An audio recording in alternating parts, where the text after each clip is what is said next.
Welcome mga idol. So mahabang bakasyon at ngayon ay pupunta kami dito sa Monte Maria, Pinagkilatan, Batangas City. So ito yung magandang Mama Mary na nakatayo sa mismong bundok. So ngayon pupuntahan namin yung Monte Maria at mamamasyal tayo at titingnan natin yung simbahan na to. So napakaganda na nito.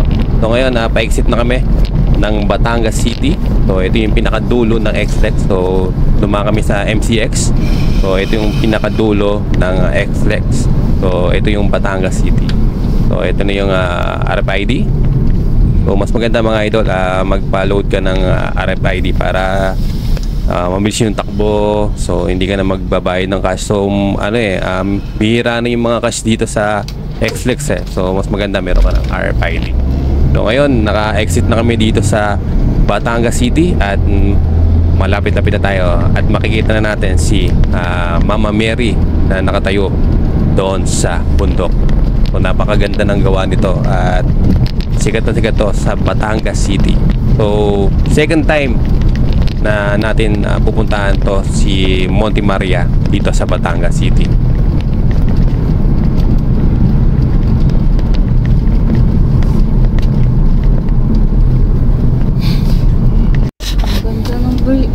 So ito na kami mga idol sa Batangas City. So papunta na kami kay Monte Maria. Sa Pili, Batangas.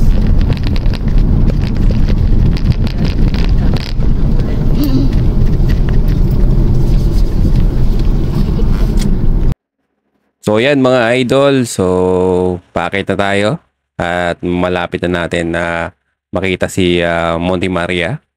So napakaganda ng daan dito. So napakalinis. So maraming puno. So marami kang din makakasamang papunta rin dito sa Monte Maria. So tamang-tama yung punta natin. Medyo kulimlim at maganda yung panahon.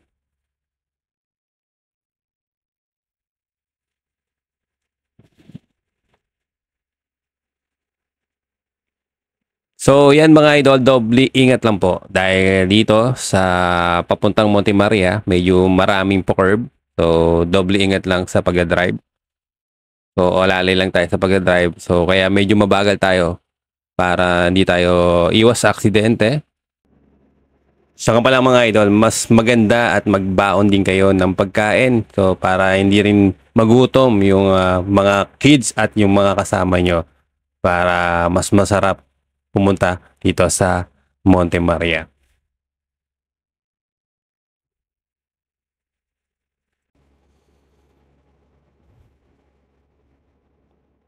So yan mga boss, so may bubungad sa yung planta. So hindi ko alam kung anong planta to. So yan mga boss, so may makikita nga bilog. So madami kang makikita dito.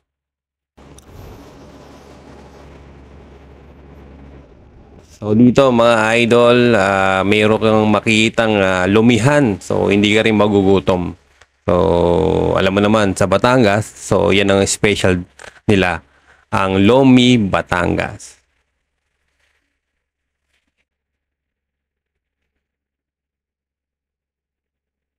So yan, pababa na kami. So malapit na kami sa Monte Maria. So eto, may makikita kang ditong dagat. So tabing-tabi lang mga idol. So kita mo yung mga naliligo at kita mo rin yung mga batang naglalaro dito sa Monte Maria.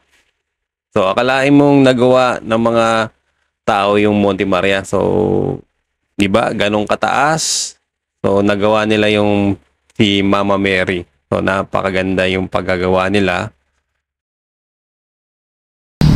May lumihan. Oh. Oh, Monte Maria. Monte Mary. Ang laki, ang ganda. Ganda, oh.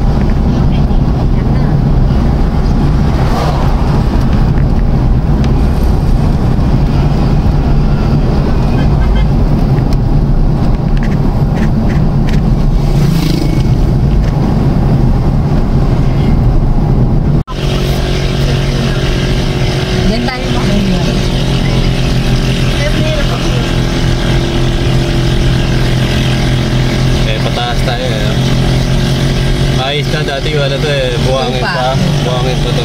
Natunukan.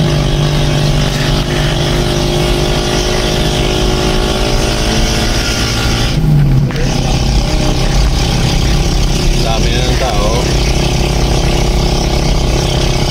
Ganda ano? Dahil na.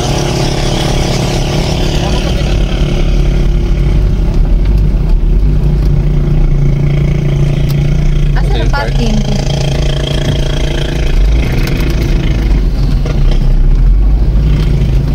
Sila nag-park. So ito na mga idol, nasa loob na tayo ng Monte Maria. So pagpasok mo dito, so meron siyang timbahan.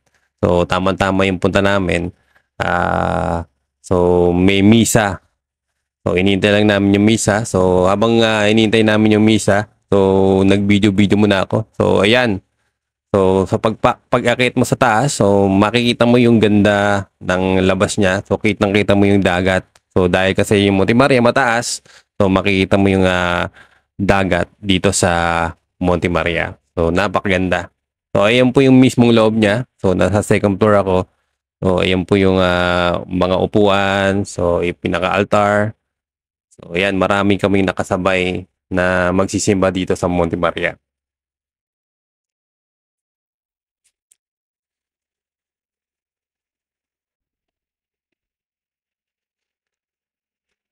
So ito yung labas mga boss. So napakaganda ng bundok. So green na green. So yun na ang dagat. Napakalinis. So magandang masarap na hangin. So maraming mga taong pumunta dito at marami tayong nakasabay. So marami nagpapapictures dahil napakaganda ng dagat at napakaganda ng view dito sa Monte Maria. So yun no, marami ka din makikitang mga barko na papuntang Mindoro. So, ito yung Monte Maria. So, ganyang kataas at kaganda si Mama Mary dito sa Batangas City. Yan, ganyang kaganda ang dagat, mga idol. Napakasarap tingnan.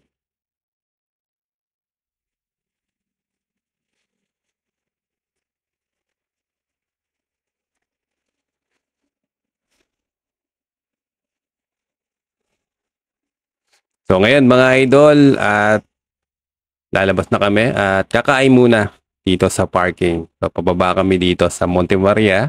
So habang bumababa ka, so talagang makikita mo pa rin yung ganda ng dagat dito sa Monte Maria.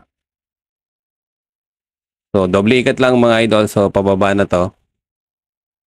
So yung iba, naglalakad sila at nagpapapicture doon sa mismong hagdan. So napakaganda na yung pagkagawa nito. So, pwede kang magpa-picture. So, may mga santo na naka-display do sa mismo hagdan. Hindi mo yung plano nila. Yan ang plano nila, oh. Magiging parang resort, oh. Ayan, oh. Magkakaroon ng oh. Ayan, oh. Yan ang plano nila, oh. Tapos may sasakay na Mindoro na, oh. Ayan, oh. Yan ang plano nila.